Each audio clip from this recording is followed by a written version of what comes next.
सभी सुधी जनों को सादर वंदन। महाभारत में शिव की उपासना तथा शैव संप्रदाय की उपस्थिति के संबंध में मैंने अपने कतिपय वक्तव्यों में विचार किया है। और जैसा महाभारत के अध्ययन से लगता है कि शिवोपासना, शिव पूजा तथा शैव मत अत्यंत ही प्राचीन काल में एक आद्य धर्म के रूप में प्रचलित था।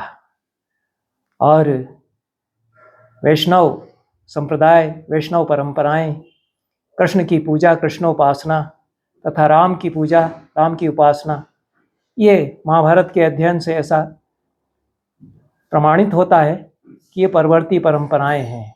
शिव आद्य देव हैं, उनकी पूजा, उनकी उपासना पहले से चली आ रही है। इसलिए महाभारत एक शिव महात्म्य का काव्य भी बन जाता है, भले ही कृष्ण की सनातन तत्व के रूप में उसमें उपस्थिति हो, और अंततः वह भागवत चेतना, भागवत धर्म और वैष्णव परंपराओं का एक आख्यान बन जाता है। परंतु महाभारत अपने विश्वकोशात्मक स्वरूप में देश की जो प्राचीनतम ज्ञान परंपराएं, धर्म परंपराएं हैं, उनको साथ में लेकर के चलता है। इसलिए शिव इसमें आद्यंत बने रहते हैं और शिव महात्म्य का भी यह उतना ही महनीय काव्य बन जाता है जितना कि कृष्ण की सनातनता का आख्यान यह बनता है। दोनों की उपस्थिति, संवेद उपस्थिति भी यहाँ पर है। एक अंतर यह अवश्य है कि शिव कहीं कृष्ण की उपासना करते हों, ऐसा नहीं। जैसा कि परवर्ती काल में, मध्यकाल में जो भक्ति का उदय हुआ, उसमें एक रणनीति के तहत शिव राम की पूजा करते हैं, राम शिव की पूजा करते हैं। यहाँ ऐसा नहीं है। शिव तो आदि देवता हैं, उनकी पूजा सब करते हैं, भले ही वे कृष्ण भी हों। कुछ कतिपय प्रसंगों का मैंने उल्लेख किया है। मैंने कृष्ण की तपस्या के एक प्रसंग का वर्णन किया है, जिसमें कृष्ण शिव की आराधना के लिए तपस्या करते हैं और जाम्बवती से संतान उत्पन्न होने के लिए वे वरदान शिव से मांगते हैं। उपमन्यु ऋषि से उपदेश ग्रहण करते हैं। उपमन्यु ऋषि स्वयं बताते हैं कि कैसे मैंने शिव की आराधना की, और उपमन्यु तो वैदिक ऋषि हैं, उनका स्तोत्र मिलता है महाभारत के आदि पर्व में। इस प्रकार से कतिपय प्रसंगों में श्री कृष्ण को शिवाराधना करते हुए बताया है। उनमें से कतिपय विशिष्ट प्रसंग छूट गए हैं, जिनकी चर्चा आज, उनमें से कम 2 की चर्चा मैं आज करना चाहता हूँ। महाभारत के सभा पर्व में अध्याय 46 में, गीता प्रेस संस्करण में अध्याय 46 है, पूना के संस्करण में यह प्रसंग नहीं है।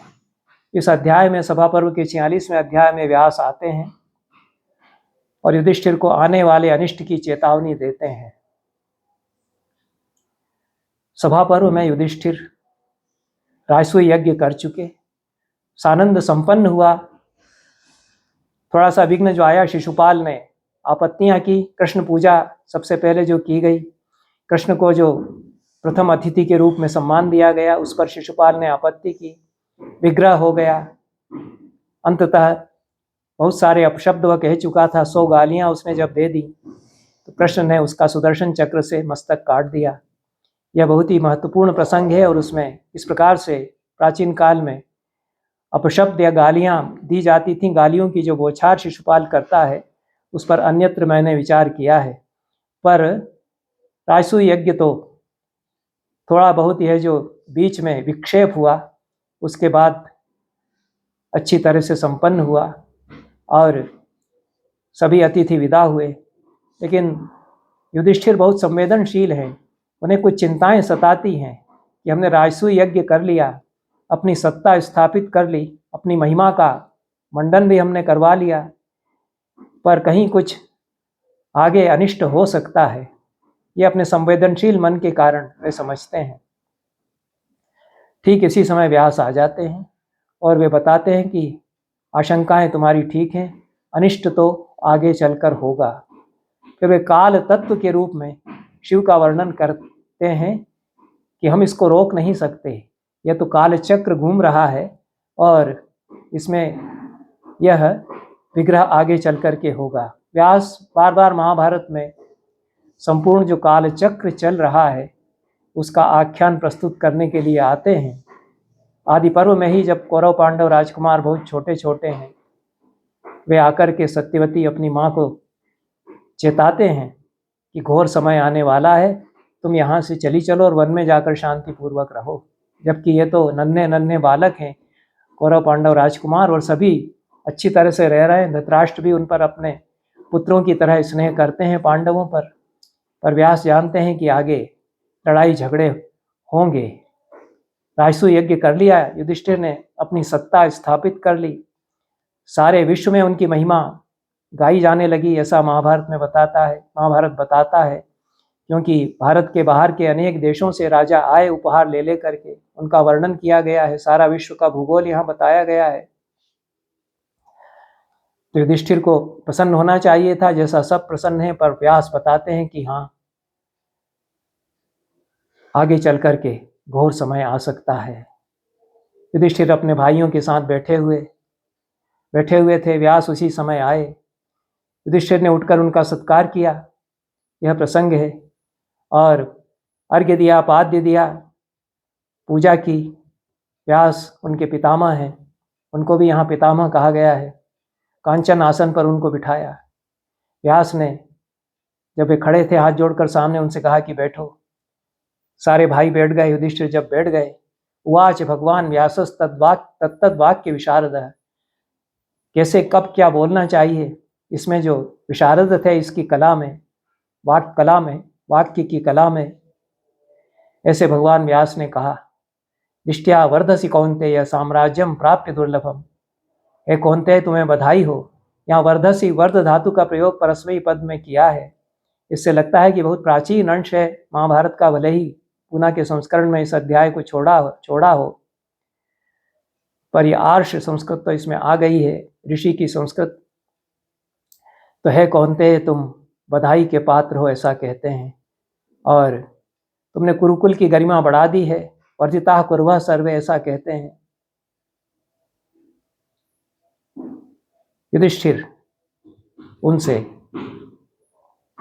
अपनी शंका प्रकट करते हैं। संशयो द्विपदाम श्रेष्ठ ममोत्पन्न सुदुर्लभ। है मनुष्य श्रेष्ठ, मुझे संशय हो रहा है। वह आप कौन है, जो आपके अतिरिक्त कौन है जो मेरे संशय का उच्छेद करेगा। तस्य नान्योस्ति वक्ता वै त्वाम ऋते द्विज पुंगव। हे द्विज पुंगव, हे द्विज श्रेष्ठ। व्यास तो सत्यवती की संतान है, यद्यपि जो कि मछुआरे की कन्या है, पर द्विज श्रेष्ठ यहाँ युधिष्ठिर ने उनको कहा है सम्मान देने के लिए। आपके अतिरिक्त कौन है जो इसकी व्याख्या करेगा, मेरे चित्त में जो संशय है। युधिष्ठिर ज्ञानी है, वो कहते हैं कि भगवान नारद ने 3 प्रकार के उत्पाद बताए हैं, दिव्य, अंतरिक्ष और पार्थिव। ये 3 प्रकार के जो उत्पात होते हैं, ये यदि दिखाई दें तो उनका फल तो होगा। यह जो चेदिराज मारा गया, यह भी एक उत्पात हुआ है। तो इसका फल मैं जानना चाहता हूं कि क्या होगा। मुझे शंका हो रही है कि कुछ अनिष्ट ना हो जाए। तब पराशर सुत प्रभु व्यास ने, कृष्णद्वैपायन व्यास ने कहा युधिष्ठिर से कि हे राजन, 13 वर्ष प्रतीक्षा करो। 13 वर्ष बाद ये जो उत्पात हुए हैं, अभी जो अनिष्ट तुम देख रहे हो, इनका फल सामने आ जाएगा। और सारे क्षत्रियों का विनाश फिर होगा, ऐसा घोर युद्ध होगा, और उसके कारण तुम बनोगे। तुम्हारे निमित्त से वह संग्राम होगा, क्योंकि तुम अपना अधिकार मांगोगे और फिर युद्ध शुरू हो जाएगा। काल जो है वह नाचेगा तुम्हें निमित्त बना करके। त्वाम एकम कारणम कृत्वा कालेन भरतर्षभ समेतम पार्थिवम क्षत्रम क्षयम यास्यति भारत। समस्त पार्थिव समाज, राजाओं का समाज क्षय को प्राप्त हो जाएगा। उसके पश्चात दुर्योधनापराधेन भीमार्जुन बलेन च स्वप्नम द्रक्ष्यसि राजेंद्र तस्मिन् काल उपस्थिते।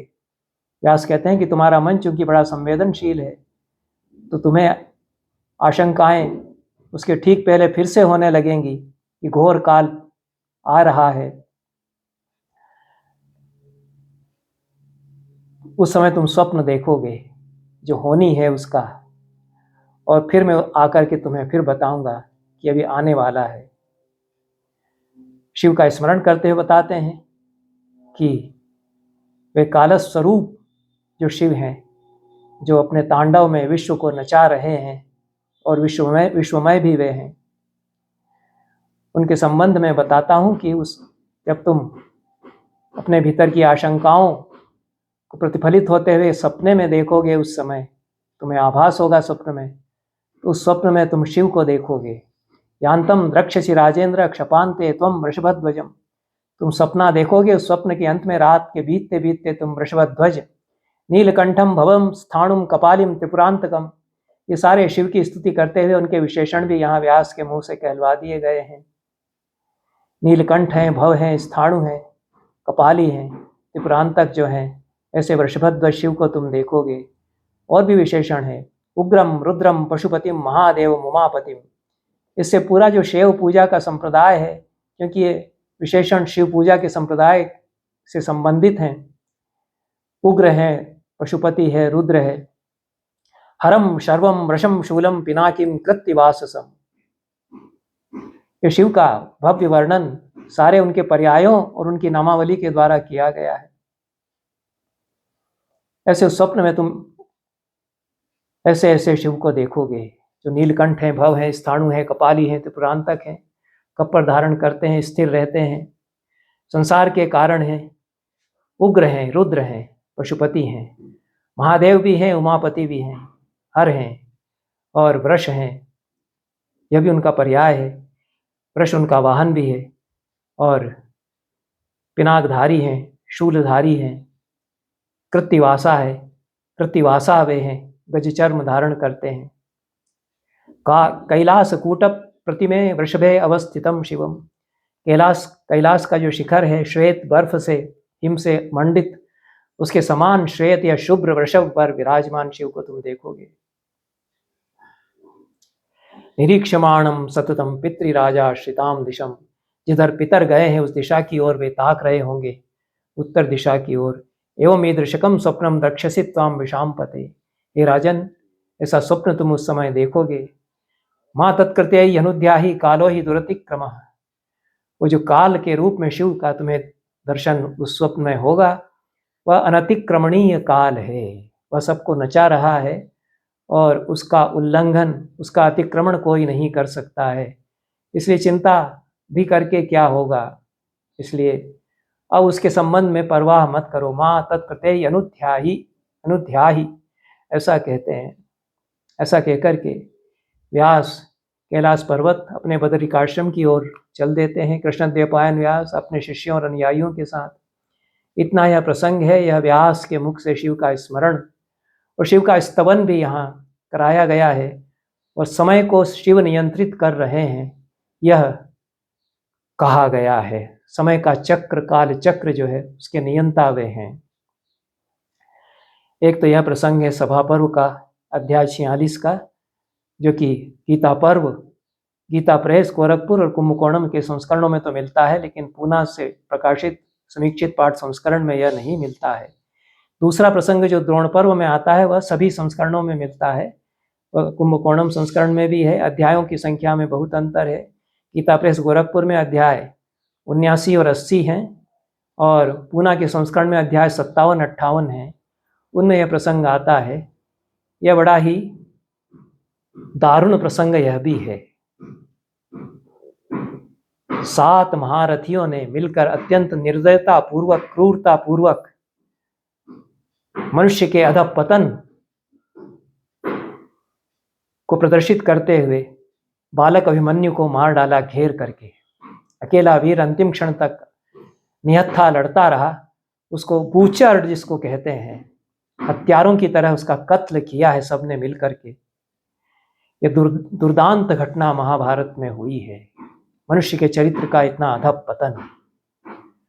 और कौरवों की ओर से जब ऐसा किया गया तो फिर पांडवों की ओर से भी जो रिटेलिएशन होता है युद्ध में तो वह होगा ही, चाहे कितने ही धर्मात्मा हो पांडव, कुछ मर्यादाएं वहां भी टूटेंगी।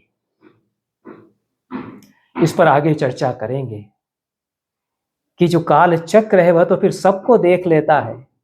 इन्होंने भी मर्यादाएं तोड़ी हैं, उन्होंने ज़्यादा तोड़ी हैं, वे भी काल के गर्त में समाते हैं, इनको भी काल निकलेगा ही, इनको भी दंड मिलेगा ही।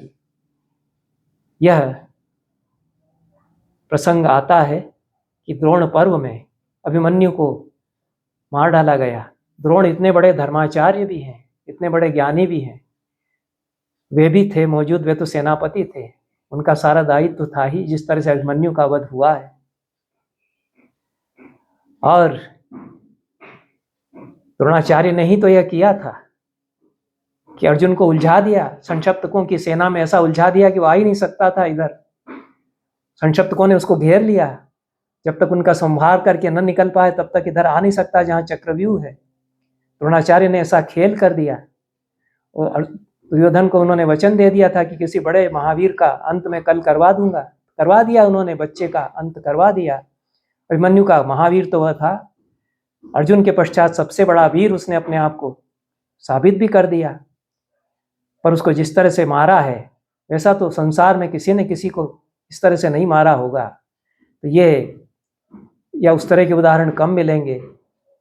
ये जो दारुण कृत्य हुआ है, और शाम को संध्या होने पर संक्षप्तकों का संहार करके अर्जुन जब लौटते हैं, उन्हें तो पता ही नहीं है, देखते हैं कि सन्नाटा है शिविर में, उस विलाप कर रही है सुभद्रा, अर्जुन की पत्नी और अभिमन्यु की माता।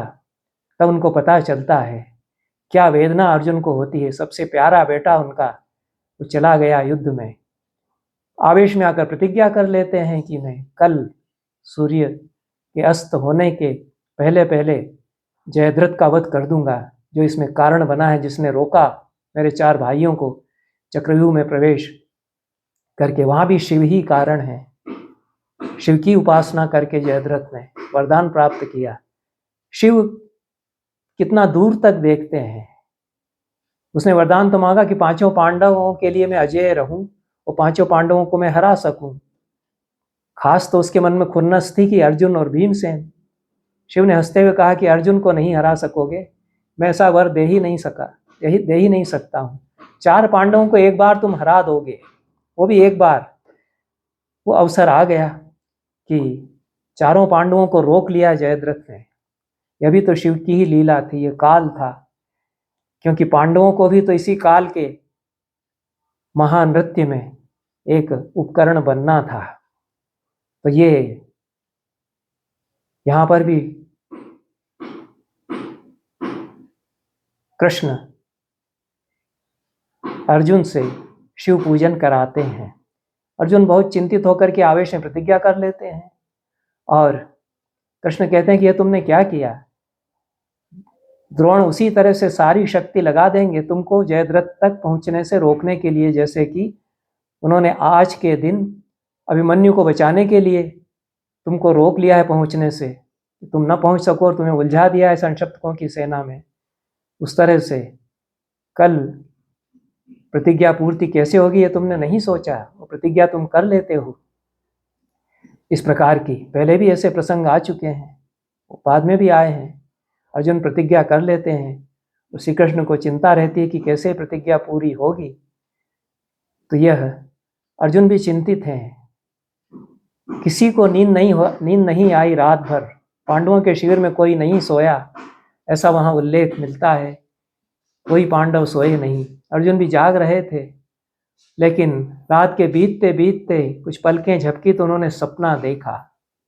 स्वप्न में उन्होंने देखा कि कृष्ण उनके पास आए हैं और कह रहे हैं कि चलो शिव की पूजा के लिए चलो।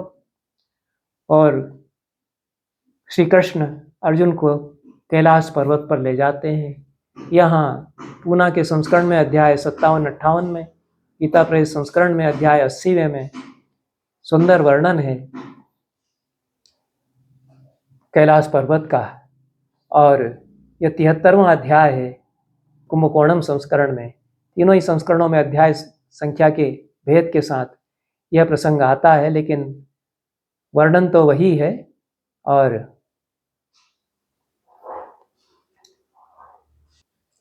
अर्जुन बहुत ही विषादग्रस्त है इस समय, चिंतित भी है। श्री कृष्ण कहते हैं माँ विषादे मनः पार्थ कृताः कालो हि कालः सर्वाणि भूतानि नियच्छति। विषाद मत करो, काल सारे प्राणियों को नियंत्रित कर रहा है और काल ही सारे प्राणियों का विधाता है। हम सब उसके उपकरण हो रहे हैं, तो क्यों तुम्हें शोक है, क्यों चिंतित हो। अर्जुन बताते हैं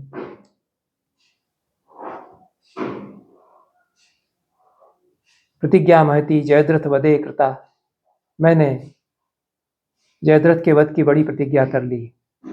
और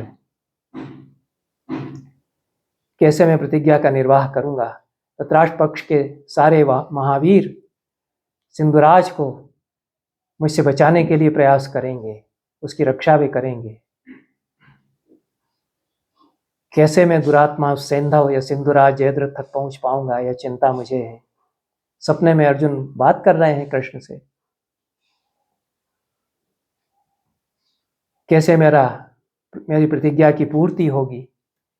श्री कृष्ण कहते हैं और यदि प्रतिज्ञा पूर्ति नहीं होगी तो मैं जीवित कैसे रहूंगा, मैं तो आत्मदाह करूंगा ही। मेरे जैसा पुरुष प्रतिज्ञा भंग होने पर जीवित कैसे रह सकता है।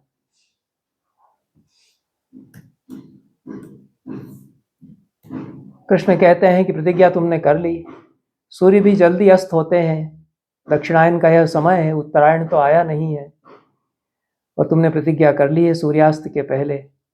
इसलिए प्रतिज्ञा पूर्ति कैसे हो इसकी चिंता तो करना ही है, ठीक है। लेकिन ध्यान करो कि पाशुपत अस्त्र तुमने प्राप्त किया था शिव की आराधना करके। वह भी एक शिव की आराधना का प्रसंग है। वन पर्व में शिव की आराधना के अनेक का अनेक प्रसंग है। सारे ही महाभारत के 18 पर्वों में कहीं न कहीं से शिव विराजमान है। आद्यंत शिव महाभारत में विराजमान है। तो शिव की आराधना करके तुमने जो पाशुपत अस्त्र प्राप्त किया था, यह बड़ा ही रोमांचक प्रसंग है। अर्जुन ने किस प्रकार से तपस्या की, व्यास के उपदेश से वनवास के समय वे अलग से फिर तपस्या करने के लिए गए, शिव की आराधना की। शिव ने उनकी अद्भुत परीक्षा ली कि रात का वेश धारण करके। दोनों में भयंकर युद्ध हुआ। उस युद्ध में प्रसन्न हुए शिव। यद्यपि अर्जुन पूरी तरह से निरस्त्र हो गए थे कि रात वेशधारी शिव से संग्राम करते करते चुक गए थे, लेकिन उन्होंने साहस नहीं खोया। उस पर शिव प्रसन्न हो गए और वरदान उन्होंने दिया और पाशुपत अस्त्र उनको दिया। अभी पाशुपत अस्त्र तो है अर्जुन के पास, लेकिन अभी तक उन्होंने चलाया नहीं है। पूरे महाभारत संग्राम में ये 8-9 दिन बीत रहे हैं और अभी तक उन्होंने 10 दिन तो भीष्म के साथ बीत ही चुके हैं, उसके पश्चात भी 11-12 दिन बीत चुके हैं। अभी तक उन्होंने चलाया नहीं है पाशुपत अस्त्र, क्योंकि अमोघ अस्त्र है और विश्व का संहार कर सकता है ऐसा अमोघ अस्त्र है। उन्होंने चलाया नहीं था, अभी तक रखा हुआ था। जिस तरह से कर्ण ने एक शक्ति इंद्र की दी हुई अर्जुन का संहार करने के लिए बचा करके रखी थी, तो वो पाशुपत अस्त्र है, उसका स्मरण कराते हैं।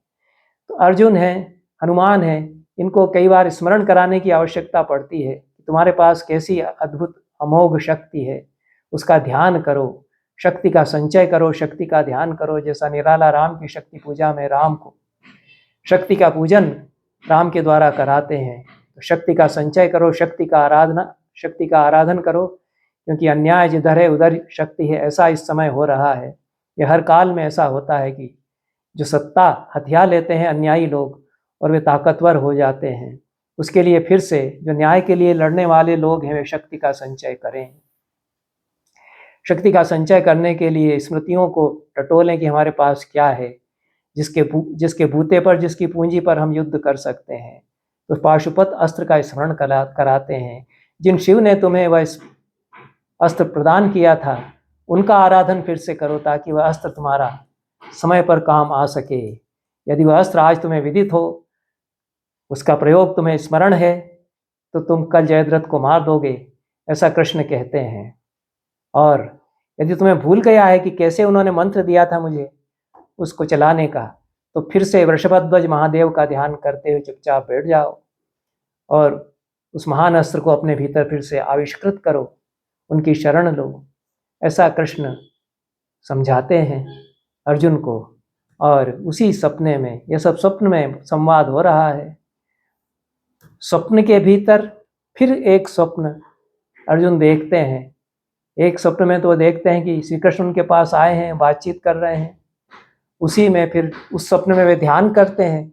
उस ध्यान में फिर कुछ घटित होता है, और उस ध्यान के भीतर, स्वप्न के भीतर जो स्वप्न है, ये उसमें अर्जुन ने अपने आप को ध्यान में अवस्थित होकर के देखा कि मैं आत्मानम अर्जुनो अपश्यत गगने सह केशवम, केशव के साथ में आकाश में उड़ा जा रहा हूँ।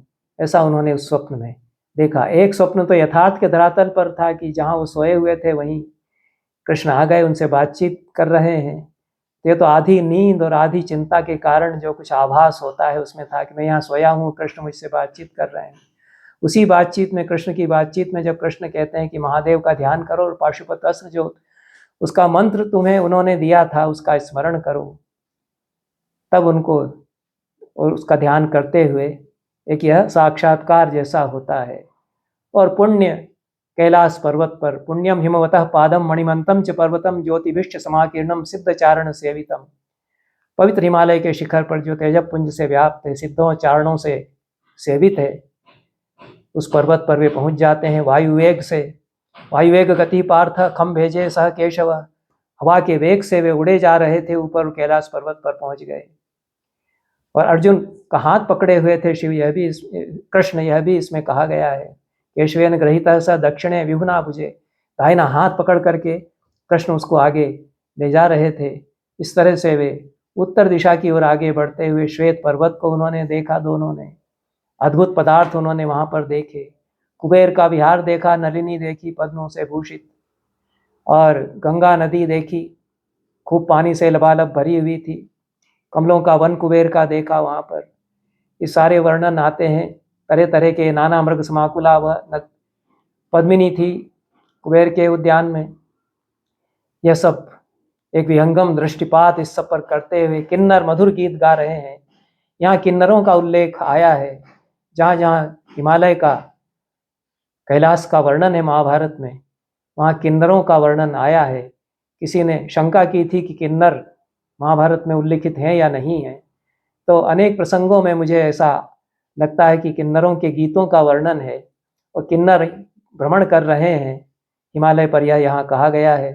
यह 57वां अध्याय पूना संस्करण में है, और 80वां अध्याय गीता प्रेस संस्करण में है। सोने की तरह चमकते हुए कुछ शिखर हैं हिमालय के, उन पर जड़ी बूटियां चमक रही हैं। मंदार के, पारिजात के वृक्ष हैं फूले हुए, फूलों से लदे हुए। यह हिमालय का बहुत सुंदर वर्णन यहाँ पर है। और उस पर्वत प्रांत में आगे बढ़ते हुए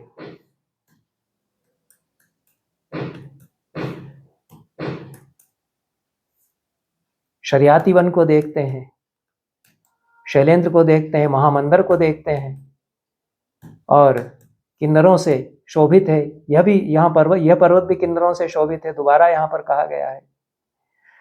हिमालय के कई शिखरों का यहाँ पर उल्लेख किया गया है। ऐसे स्थान पर मंदराचल पर्वत पर वे पहुंच जाते हैं, और तरह तरह के झरने वहाँ पर बह रहे हैं। नगरों और गांवों से युक्त आसपास छोटे छोटे गांव हैं। धनुष से छूटे हुए तीर की गति से कृष्ण और अर्जुन आगे उसमें बढ़े चले जा रहे हैं। तब उन्होंने सूर्य अग्नि के समान तेजस्वी एक पर्वत को देखा। उस पर्वत के शिखर पर उन्होंने वृषभध्वज का, शिव का दर्शन किया। शिव का वर्णन यहाँ अलग प्रकार से ही किया गया है, थोड़ा अद्भुत रूप में वर्णन यह किया गया है शिव का। यह सामान्य वर्णन नहीं है। सहस्रमेव सूर्याणाम दीप्यमानम स्वतेजसा, जैसे हजार हजार सूर्य एक साथ चमक उठे हों, ऐसे स्वरूप में शिव वहाँ पर दिखाई दिए। तो यह है जो परम तत्व के रूप में वर्णन करते हैं, जो कृष्ण के विश्वरूप दर्शन में भी दिवि सूर्य सहस्रस्य भवेद युगपद एकदा, ऐसा कहा गया है। दिन में जैसे एक हजारों हजारों सूर्य एक साथ चमक उठे हों, ऐसा अर्जुन को वहाँ लगा। कृष्ण का विश्वरूप जब उसने देखा, यहाँ पर भी उसी भाषा में कहा गया है, इतना तेज है जैसे अणु के भीतर जो विखंडन करते हैं आधुनिक भौतिकी में, तो वहाँ भी जब प्रस्फुटित होते हैं करोड़ों अरबों खरबों अणु के जो अवयव हैं, तो वैसी ही आभा एकदम से चमकती है। तो सहस्रों सूर्य जैसे एक साथ चमके हों, ऐसे अपने तेज से दीप्यमान शूली जटाधारी जटी गौर वर्ण के पलकल और अजिन पहने हुए शिव को उन्होंने दर्शन किए। ऐसे शिव का दर्शन यह ध्यानस्थ स्थिति में, यह विचित्र ही ध्यान, स्वप्न के भीतर ध्यान, स्वप्न के भीतर जो था स्वप्न, उसमें कृष्ण ने जो अर्जुन को उपदेश दिया, उसके कारण अर्जुन ने देखा। पार्वती भी उनके पास थी, भूत संग उनके सब थे, और सहस्रों नेत्रों से युक्त श्री विग्रह उनका था। खूब गीत गाए जा रहे थे, गीत वादित सन्नादेर हास्य लास्य समन्वितम। हास्य भी हो रहा था, लास्य भी हो रहा था। यह तो प्रमथगण, वहाँ पर हास्य भी होता है, लास्य भी होता है, नटराज भी वो हैं, सारी कलाओं के प्रवर्तक भी वो हैं, परम तत्व भी वे हैं। ऐसी मधुर ध्वनियाँ भी उठ रही थी, प्रमथगण उछल कूद भी कर रहे थे। इस रूप में शिव का वर्णन यहाँ पर किया गया है, और अनेक ऋषि महर्षि उनकी स्तुति कर रहे थे। स्तूयमानम स्तवैर दिव्यै ऋषिभिः ब्रह्मवादिभिः सर्वभूतानां इवाश्वासम। ऐसा सर्वभूतानां विश्वास धर्म अच्युतम ऐसा कहा गया है, और गोप्तारम यह पाठ मिलता है पूना के संस्करण में। इस प्रकार से दिव्य स्तोत्र का पाठ कर रहे थे, और कृष्ण ने भी वासुदेव ने भी दर्शन किया शिव का, और नमन किया शिव को, जो कि सनातन ब्रह्म है, ऐसा यहाँ पर कहा गया है।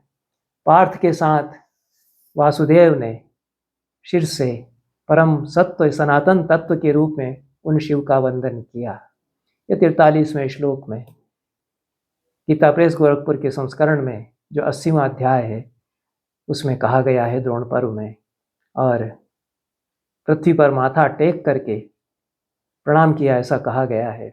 जगाम शिरसा क्षितिम पार्थेन स धर्मात्मा वासुदेव, ऐसा कहा गया है।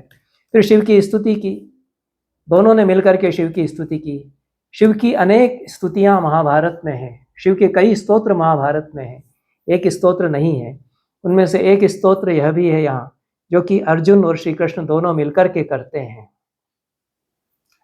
लोकादिम विश्वकर्माणम अजमीशानम अव्ययम मनसा परमम योनिम खम वायुम ज्योतिषाम निधिम सृष्टारम वारिधाराणाम भुवश्च प्रकृतिम पराम। ऐसे जो परम प्रकृति हैं, सृष्टा हैं, संसार के मन के परम योनि हैं, पंच महाभूतों में जो व्याप्त हैं, अष्टमूर्तियों में भी जो व्याप्त हैं, उनका भी वर्णन यहाँ कर दिया गया है। देव दानव यक्षाणाम मानवानाम च साधनम, इन सब के लिए जो साधन है, योगियों के लिए जो परम धाम है, और ब्रह्म विदाम निधिम, ब्रह्म ज्ञानियों के लिए जो निधि है। ऐसे चराचरस्य सृष्टारम प्रतिहर्तारम एव च, चराचर की जो सृष्टि करते हैं, संहार भी जो करते हैं। काल कोपम महात्मानम शक्र सूर्य गुणोदयम, ऐसे महात्मा है, काल स्वरूप है, उनकी वंदना कृष्ण ने की, जो वाणी मन और बुद्धि तीनों के द्वारा कृष्ण ने उनकी वंदना की। इस तरह से यहाँ शिव की वंदना करते हुए, और जिनकी ज्ञानी शरण लेते हैं, अध्यात्म पद की अभिलाषा रखने वाले, ऐसे शिव का नमन और वंदन उन्होंने किया। अर्जुन ने भी उन महादेव जी के चरणों में प्रणाम किया, और नर और नारायण के रूप में शिव ने दोनों को देखा, प्रसन्न हुए, प्रसन्न चित्त होकर के हंसते हुए उन्होंने कहा, स्वागतम वो नरश्रेष्ठ गतक्लमौ किम वामीप्सितम वीरौ मनसा क्षिप्र मुच्यताम। आप दोनों का स्वागत हो, आइए बैठिए, श्रम अपना दूर कीजिए, और क्या चाहते हैं मुझे बताइए। उनके वचन सुनकर के फिर से अंजलि बांधी कृष्ण ने, वासुदेव ने भी और उनका स्तवन किया। कृष्णार्जुन ऊचतुः, कृष्ण और अर्जुन दोनों ने उनकी स्तुति करते हुए यह कहा, नमो भवाय शर्वाय रुद्राय वरदाय च पशूनां पतये नित्यम उग्राय च कपर्दिने। भव के लिए, शर्व के लिए, रुद्र के लिए, वरद के लिए, पशुपति के लिए, उग्र के लिए, कपर्दी के लिए नमन है। महादेवाय भीमाय त्र्यंबकाय च शांतये ईशानाय मखग्नाय नमोस्तंधक घातिने। जो महादेव हैं, भीम हैं, त्र्यंबक हैं, 3 नयन वाले हैं, शांत भी हैं, ईशान है, मखग्न है, दक्ष के यज्ञ का ध्वंस करने वाले हैं, ये सारे शिव के नामों के साथ उनका स्तवन किया गया है। शर्व भी शिव का नाम यहाँ बताया गया। संभरता या संहार करने वाले को शर्व कहा जाता है। रुद्र जो भयावह है उसको रुद्र कहा जाता है, और सबको उत्पन्न करने वाले हैं इसलिए भव कहा जाता है। और अंधक घाती ने, अंधकासुर का वध करने वाले जो हैं, इन नामों से शिव का स्तवन कृष्ण और अर्जुन दोनों करते हैं। कुमार गुरुवे तुभ्यम नीलग्रीवाय वेद से पिनाकिने हविष्याय सत्याय विभवे सदा। कुमार या कार्तिकेय कुमार के आप पिता हैं, नीलग्रीव आप हैं, नीलकंठ हैं, वेदा हैं आप, विधान करने वाले हैं, पिनाकी पिनाक धनुष को धारण करने वाले हैं, आप ही हविष्य हैं, आप ही हविष्य जिनको अर्पित किया जाता है वे भी आप ही हैं। आप सत्य स्वरूप और सर्वव्यापी हैं। विलोहिताय धूम्राय व्याधायान पराजिते नित्य नील शिखंडाय शूलिने दिव्य चक्षुषे। आप नील लोहित हैं, ये शिव का विग्रह है। नील और लोहित दोनों स्वरूप उनका हो जाता है। कालकूट का गरल का पान करते हुए नीलकंठ हो जाते हैं, और नीलकेश भी वे हैं। विश्वात्मने विश्वसजे विश्वमावृत्य तिष्ठते तप्यमानाय सलिले ब्रह्मण्याय अजिताय च। आप ही त्रिशूलधारी हैं, दिव्य लोचन हैं, त्रिनेत्रधारी हैं, पापों के वधकर्ता आप हैं। हिरण्यरेता अग्नि भी आप ही हैं, अचिंत्य हैं। अंबिका के पति आप हैं, संपूर्ण देवताओं पर शासन करने वाले आप हैं। वृषध्वज हैं, वृष का चिन्ह आपकी ध्वजा पर है। आप ही मुंडित मस्तक भी हैं, आप ही जटाधारी भी हैं, दोनों ही बातें कही गई हैं। आप ही ब्रह्मचारी हैं, आप ही गृहस्थ भी हैं। आप ब्राह्मण भक्त हैं, ब्राह्मण आपके भक्त हैं। आप अपराजित हैं, आप विश्वात्मा हैं, विश्व सृष्टा हैं। विश्व का विनाश भी आप ही करते हैं, और समस्त प्राणियों के मूल कारण आप हैं। ऐसे आपको बार बार नमन है। ब्रह्म वक्त्राय शर्वाय शंकराय शिवाय च नमोस्तु वाचस्पतये प्रजानां पतये नमः। ब्रह्मा के मुख आप हैं, शंकर हैं, शिव हैं, वाचस्पति हैं, प्रजापति आप हैं। नमः सहस्र शीर्षे सहस्त्र नेत्र पादाय सहस्त्रभुज मृत्यवे। ऐसे सहस्त्र शिरस वाले, सहस्रों नेत्र वाले, सहस्त्र भुजाओं वाले, यह जो पुरुष सूक्त में वर्णन है परम तत्व का, तो सहस्र से आशय यहाँ अनंत से लेना चाहिए।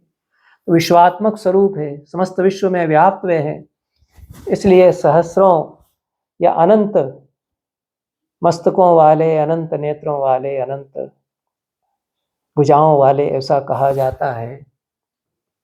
असंख्यता या अनंत बताने के लिए कहा जाता है।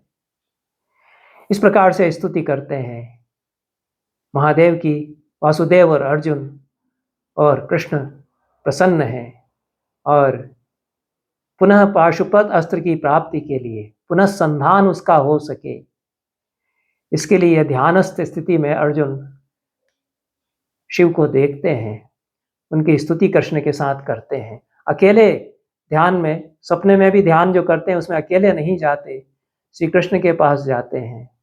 यह 80वां अध्याय है।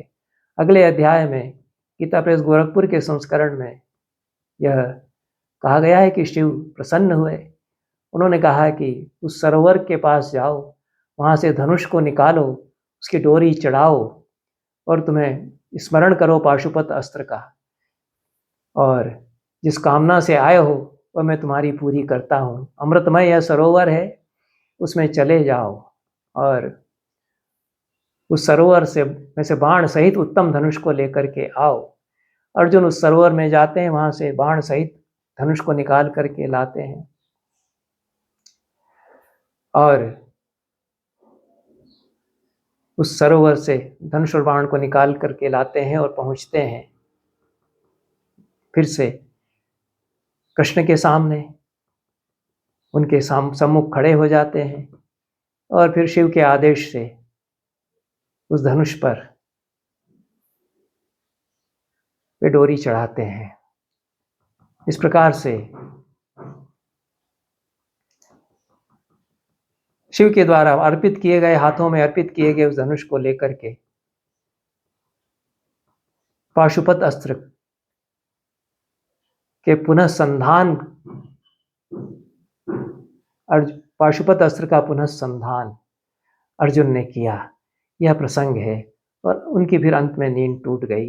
यह शिव की महिमा का और शिव के महात्म्य का और शिव के ध्यान का एक प्रसंग महाभारत में या और है। इस प्रकार से 2 प्रसंगों पर मैंने यहाँ पर चर्चा की है और यह शिवोपासना तथा जो आगम परंपराएं हैं शिव की, उनसे भी ये प्रसंग जुड़ते हैं निश्चित रूप से।